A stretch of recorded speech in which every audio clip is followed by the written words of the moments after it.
আহিব মোৰ ছোৱালী আহা আহা আহ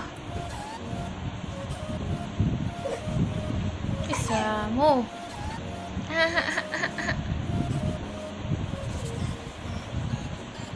আহা মা আহা পাপা যোৱা আহা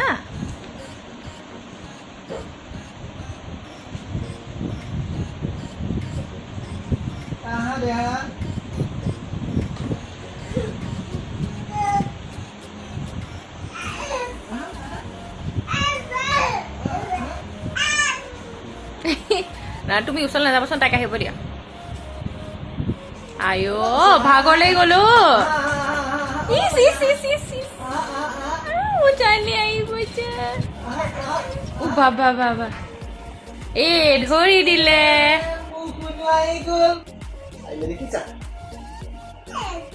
অ কি হ'ল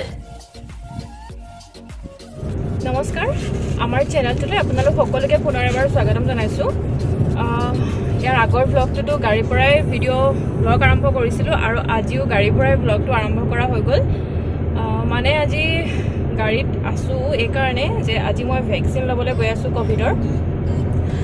ক'ভিডৰ ভেকচিনটো মই লোৱা নাছিলোঁ ফাৰ্ষ্ট ড'জটোৱে মানে মাইনাজনীৰ কাৰণে লোৱা নাছিলোঁ তাৰপাছত ডক্টৰক সোধা মেলা কৰি পিনি এতিয়া ল'ব পাৰিম বুলি যিহেতু ডক্টৰে কৈছে তো সেইকাৰণে আজি চান্সটো পাইছোঁ ভেকচিনৰ কাৰণে তো এতিয়া গৈ আছোঁ জাগিৰোডত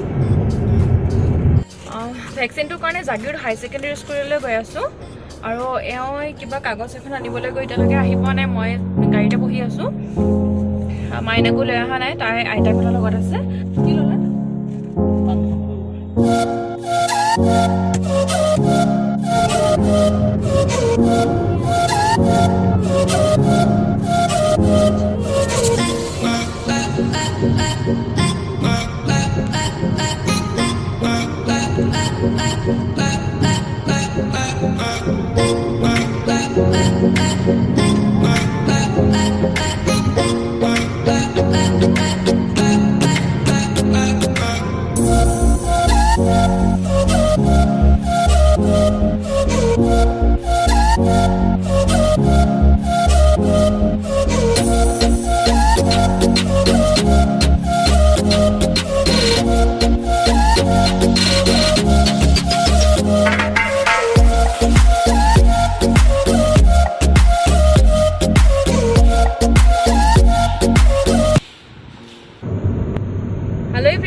মই বাৰু ভেকচিনটো ল'লোঁ এতিয়া কিছুমানে কয় ক'ভিডৰ ভেকচিনটো ল'লে জ্বৰ হয় নহ'লে গা বিষ হয় বুলি এতিয়া মোৰ কি হয় মই আপোনালোকক কাইলৈহে জনাব পাৰিম তেনেহ'লে চাই থাকিব ভিডিঅ'টো হেল্ল' এভৰিৱান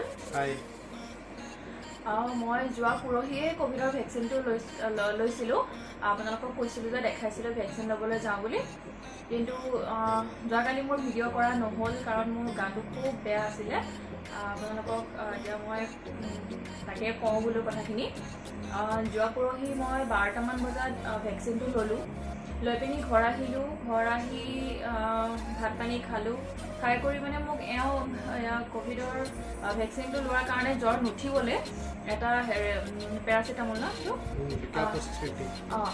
পেৰাচিটামল এটা খালোঁ খোৱাৰ পাছত দিনটো সেনেকৈ ভালেই গ'ল ৰাতিও ঠিকেই গ'ল ৰাতি ঠিকেই গ'ল মানে ভাত পানী বনোৱা খোৱা ধোৱা মেলা সেইখিনি চব ভালেই আৰু কিন্তু ৰাতি 2টামান বজাৰ পৰা মানে মোৰ এই বাওঁ চাইডে বেজীটো দিছিল যে এই বাওঁ চাইডটো গোটেই বিষ আৰু সেই বিষৰ পৰা মানে গোটেই গালে বিষটো কেনেকৈ আহিলে মানে একদম থাকিব পৰা নাই শুবলৈ শান্তি পোৱা নাই আৰু মানে খুব জ্বৰো উঠিলে ব্লেংকেট ল'ব লগা হৈ গৈছিলে আৰু কি ক'ম আৰু বৰ কষ্টৰে গ'ল তেনেকৈ যোৱাকালিও গোটেই দিনটো সেনেকৈয়ে জ্বৰ থাকিলে কিন্তু যোৱাকালি আকৌ ৰাতিপুৱা ব্ৰেকফাষ্ট কৰি মেলি আকৌ এটা পেৰাচিটামল খালোঁ ভাল পাওঁ বুলিয়ে কিন্তু ভাল নাপালোঁ অলপ সময় ভাল পাই আকৌ মোৰ গাৰ বিষ আকৌ এই চাইডটো বিষ জ্বৰটো কমিলে কিন্তু মানে বিষটো মানে ইমানেই বিষ গোটেই গালৈকে গোটেই গাৰ বিষ মানে চব ফুলে এইকো মানে মই দাঙিও ল'ব পৰা নাই ছোৱালীজনীকো তথাপিও সেনেকৈ গ'ল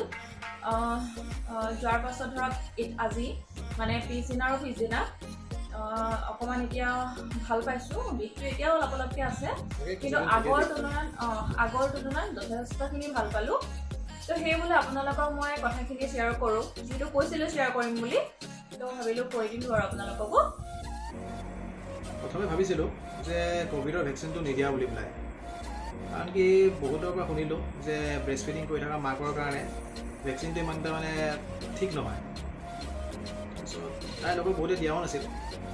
তাৰপিছত লাষ্ট পিছলৈ গৈ পেলাই ডক্টৰৰ লগত কনচাল্ট কৰিলোঁ। তাৰপিছত ডক্টৰে ক'লে যে নাই, এইটো মানে ভেকচিনটো ল'ব পাৰি।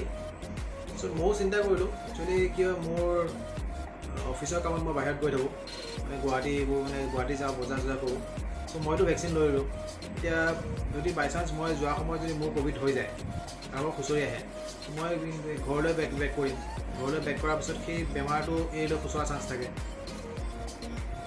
ত' লাষ্টত গৈ পেলাই ডিচাইড কৰিলোঁ যে নাই, ক'ভিডৰ ভেকচিনটো দিয়াই দিওঁ, যিহেতু ডক্টৰে কৈছে এইটো মানে কোনো অসুবিধা নাই, প্লাছ ব্ৰেষ্ট ফিডিঙো বাঢ়িব পাৰে। এট লাষ্ট ডিচিশ্যন ল'লোঁ যে নাই, ক'ভিডৰ ভেকচিনটো দিয়াই দিওঁ। আচলতে আমাৰ ঘৰৰ সকলোৱে ক'ভিডৰ ভেকচিনটো ল'লে আৰু মইহে বাকী আছিলোঁ, আৰু এতিয়া ল'লোঁ যিহেতু একদম ৰিলেক্স ফিল কৰিছোঁ, মনটো ভাল লাগি আছে ক'ভিডৰ ভেকচিন ল'লোঁ বুলিয়ে। আৰু এইখিনিতে এটা কথা কৈ দিওঁ, মোৰ নিচিনা যিসকল ব্ৰেষ্ট ফিডিং কৰা মাতৃ আছে, তেওঁলোকে পাৰিলে নিজৰ ডক্টৰৰ পৰামৰ্শ লৈ পিনি ক'ভিডৰ এই ভেকচিনটো লৈ ল'লে আমাৰ কাৰণে ভাল, আমাৰ পৰিয়ালৰ কাৰণে ভাল, বিশেষকৈ আমাৰ সন্তানীৰ কাৰণে ভাল, আৰু ভয় কৰিব নালাগে। তো এইখিনিকে ক'লোঁ আৰু। তেনেহ'লে আজিৰ ভিডিঅ'টো এইখিনিতে সামৰণি মাৰিছোঁ। যদি আপোনালোকে ভিডিঅ'টো চাই ভাল পালে তেনেহ'লে লাইক, কমেণ্ট আৰু শ্বেয়াৰ কৰিব। আৰু যদি আমাৰ চেনেলটো আপুনি নতুনকৈ চাই আছে তেনেহ'লে কি কৰিব? ছাবস্ক্ৰাইব কৰি দিব। তেনেহ'লে টিল দেন, বাই বাই। বাই।